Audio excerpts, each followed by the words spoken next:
जब भी कोई विमान दुर्घटना होती है तो ब्लैक बॉक्स के बारे में चर्चा तेज हो जाती है। लेकिन असल में ब्लैक बॉक्स कैसे काम करता है, यह जानना बेहद आवश्यक है।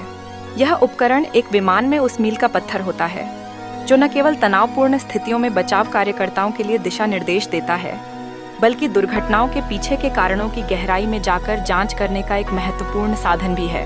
ब्लैक बॉक्स मुख्यतः दो महत्वपूर्ण भागों से मिलकर बना होता है: फ्लाइट डेटा रिकॉर्डर (FDR) और cockpit voice recorder (CVR). FDR उड़ान के दौरान विमान से संबंधित महत्वपूर्ण डेटा एकत्र करता है, जैसे हवाई जहाज की गति, ऊंचाई और ईंधन स्तर। यह डेटा हर सेकंड अपडेट होता है और इसे लगभग 25 घंटे तक संरक्षित किया जा सकता है, जो जांचकर्ताओं को तकनीकी विफलताओं के संकेत देता है। दूसरी ओर CVR पायलट और सह पायलट के बीच संवाद, हवाई यातायात नियंत्रण के साथ बातचीत और अन्य कॉकपिट ध्वनियों को रिकॉर्ड करता है। यह जानकारी दुर्घटना से पहले की स्थिति और पायलटों के निर्णय को समझने में मदद करती है। अगर हम इसकी संरचना की बात करें तो ब्लैक बॉक्स सामान्यतः टाइटेनियम या स्टेनलेस स्टील से बना होता है, जो इसे अत्यधिक तापमान, झटकों और गहरे पानी के दबाव से बचाने में सक्षम बनाता है। इसकी विशेषताओं में एक अल्ट्रासोनिक बीकन भी शामिल होता है, जो दुर्घटना के 30 दिन बाद तक संकेत भेजता है, जिससे खोज में मदद मिलती है। हालांकि यह आश्चर्यजनक है कि ब्लैक बॉक्स जितना शक्तिशाली है, फिर भी इसके कुछ सीमाएं हैं। गहरे समुद्री या कठिन इलाके में इसे खोजना बेहद चुनौतीपूर्ण हो सकता है। ब्लैक बॉक्स की सीमाओं के बावजूद इसका महत्व अत्यधिक है। यह न केवल दुर्घटनाओं का कारण बताने में सहायक है, बल्कि इसे लेकर सुरक्षा मानकों में सुधार भी किया गया है। अतः यह समझना आवश्यक है कि ब्लैक बॉक्स एक ऐसा साधन है जो न केवल विमानन की दुनिया में, बल्कि हमारे जीवन में भी एक महत्वपूर्ण सुरक्षा चक्र का प्रतिनिधित्व करता है। इसके माध्यम से हम सुरक्षित उड़ानों का सुनहरा भविष्य सुनिश्चित कर सकते हैं। अहमदाबाद से लंदन जाने वाली एक फ्लाइट ने उड़ान भरते ही सभी यात्रियों को दहशत में डाल दिया।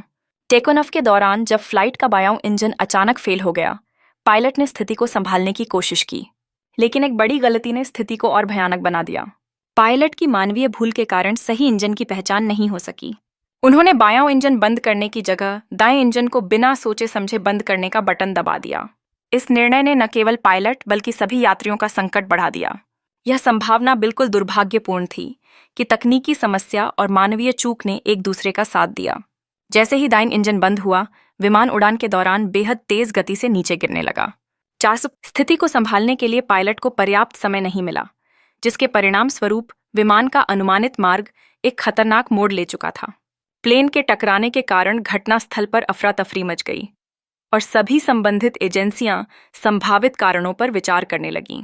ब्लैक बॉक्स से प्राप्त जानकारी से इन घटनाओं का विवरण स्पष्ट हो रहा है, जिससे न केवल घटना का आकलन किया जा रहा है, बल्कि सुरक्षा माप भी लागू करने की दिशा में महत्वपूर्ण कदम उठाए जा रहे हैं। विमानन उद्योग में सुरक्षा एक प्राथमिकता है। ऐसे मामलों को प्राथमिकता के साथ समझना और आगे ऐसी समस्याओं को रोकने के उपाय खोजना आवश्यक है। मानव त्रुटि और तकनीकी विफलताओं की यह घटना सुरक्षित विमानन के लिए एक चेतावनी का काम करती है। आशा की जाती है कि इस दुर्घटना में मिले सबक न केवल उड़ान भरने वाले पायलटों के लिए, बल्कि सभी विमानन पेशेवरों के लिए उपयोगी होंगे। उड़ान सुरक्षा का यह जोखिम हमें बताता है कि एक छोटी सी गलती भी कितनी विकट परिस्थितियों का सामना करवा सकती है। हमें हमेशा सतर्क रहना चाहिए और पेशेवर और तकनीकी दोनों दृष्टिकोणों से चौकस रहना चाहिए।